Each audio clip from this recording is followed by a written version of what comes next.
What's up, YouTube? It's the Action Figure Grader coming back to you with a Vintage Collection market update. And we've got some kind of typical sales in here, but we do have, as you can see by this thumbnail, one factory error Miscard from that Jabba's Palace, Jabba's Denizens 4-pack.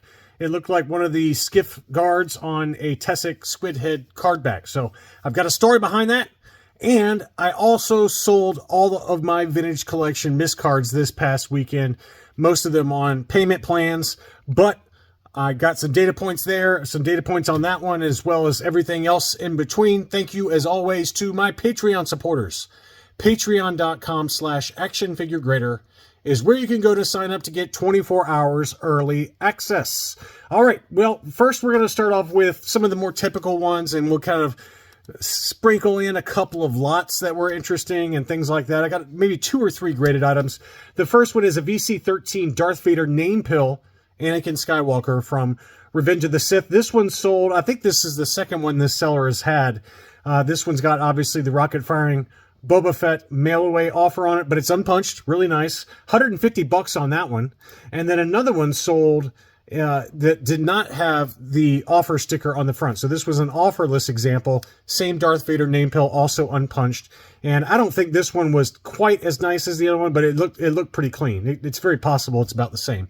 But both of them were kind of near mint, or either near mint or near mint plus. So this one sold for $190. So tight price range for VC13 with the Darth Vader name pill, in case you guys are out there looking. $150 to $190. We've got the foil Clone Commander Cody, another one of those sold. It seems like every week one of these sells, but this was a nice example, very clean looking. This seller had 2 available. One of them did sell at $190, free shipping on that one. Next up was a Kit Fisto unpunched US card. This one had quite a bit of card wave, as you can see there. It's a pretty wavy card. Now, I'm sure if you put this in a star case or, you know, a case shell from Tom Hogan, you can probably get that to straighten out. I've had success with that. I usually have to do it on, on like vintage Kenner stuff. If there's like a little bit of card curl or card wave, I'll just stack some books on top very carefully, or I'll put it in a star case for, you know, a couple of weeks or so. The book stacking method I've found to be more successful, personally. You got to be really careful stacking those books, okay? You can't just like slap them on there. You don't want them to kind of like sink into the card and cause indentations. So it's very tricky, but you can do it with the book stack. The star cases or the, you know, case shells are the safer way to go, but I've found that in general, sometimes the card curl doesn't come out sometimes. Anyway, this Kit Fisto wavy card, unpunched US card, and that one sold for 100 pounds over in the UK, which is 122 US dollars. A couple of different Jango Fett sold. VC34, this was the US card with the Prototype Fett mail away, and I've got that one coming up in a little while. An AFA 9.0 Prototype Fett sold for insane money. We'll get to that in a little while. This one is the Jeno Fett, unpunched, beautiful card condition, really nice.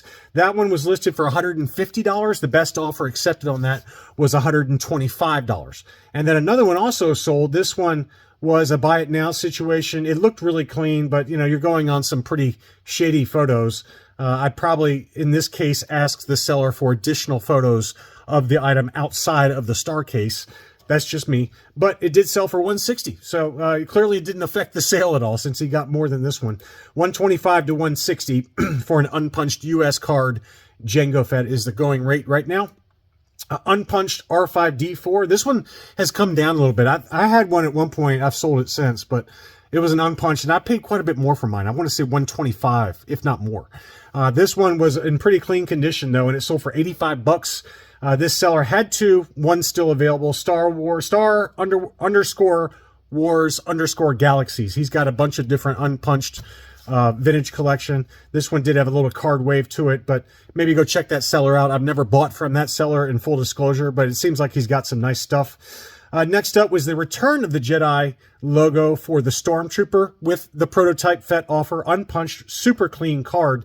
$129. This one was going for like 70 or 80, 90 bucks max, even just a few months ago. So this is a little bit higher It'd be one thing if this was an auction, and then I say, wow, it seems like the price is going up. But when you have these buy it now situations, there are impatient people out there that don't mind paying an extra 10 or 20 or 30%.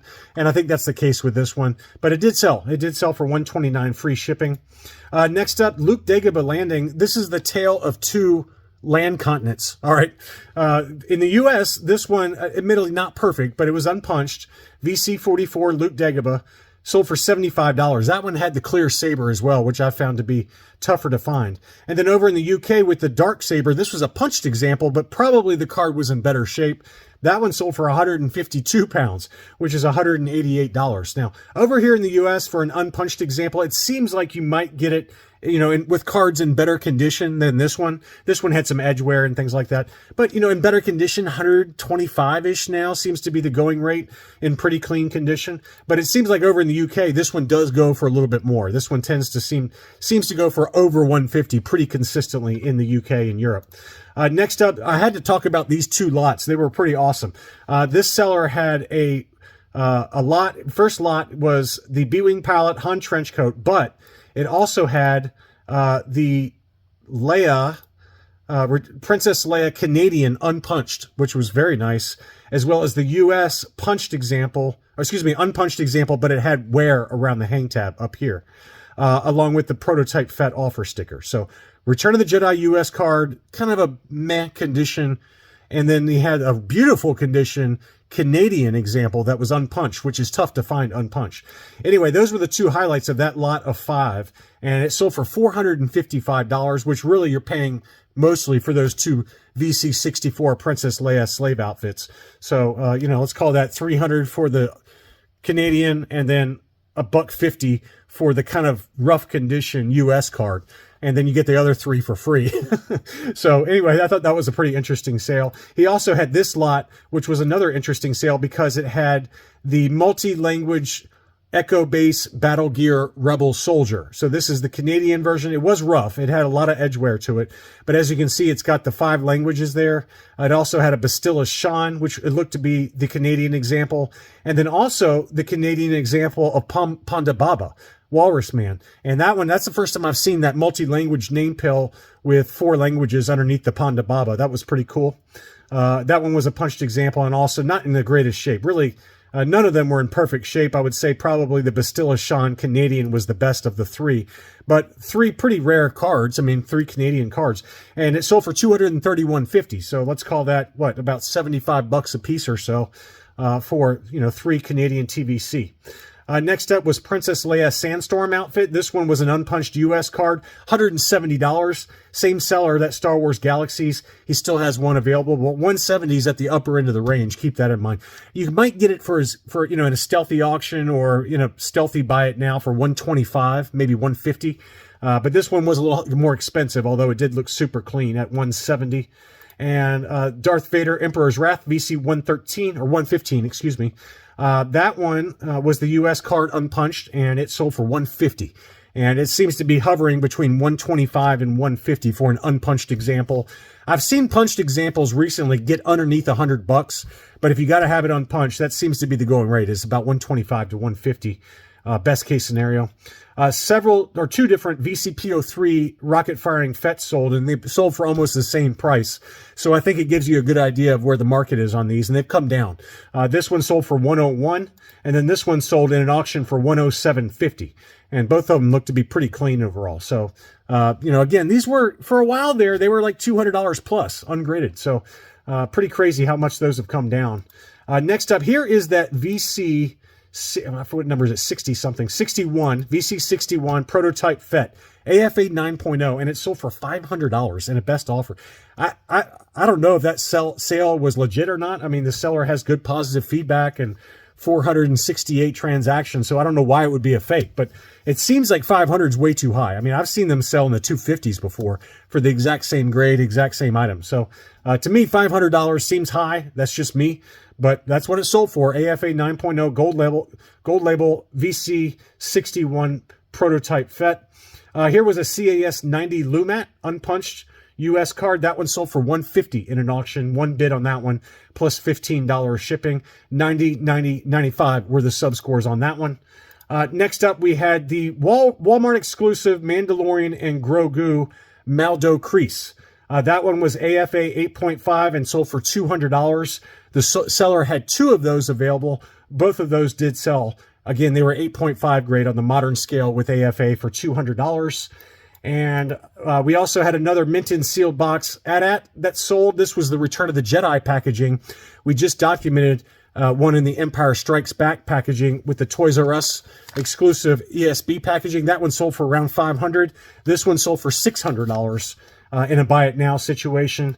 And then finally, here is that Miscard. This is the Tessix Squidhead Miscard with the Tame Dran Garen. And originally this seller reached out to me and said, hey, I got this listed for $1,000 in an auction on eBay. Do you think it'll sell? And I said, no, I don't. I said, no, I don't think it's going to sell. And it did not sell. But one of my Patreon supporters was able to pick this up for $800 after it didn't sell. So congratulations to the seller on an awesome pickup. He said this arrived from a 4-pack, the Jabba's 4-pack, mint and sealed box. And when he opened it, it was a Miscard inside. So congrats to him on the jackpot, on winning the jackpot, and then congrats to my Patreon supporter on picking it up. You shall remain nameless to protect the innocent and protect you from your wife. I also did sell my Miscards on Rogue 5 Toys this weekend. I'm sad to see him go, but it's better to be displayed in somebody else's collection rather than sitting in a drawer, which they've done since they've returned from grading. And it's a shame. So I figured, why not sell them now? And congrats to everyone who was able to pick one up. That's all I really had for this video. Thanks as always for watching, and I'll be back soon.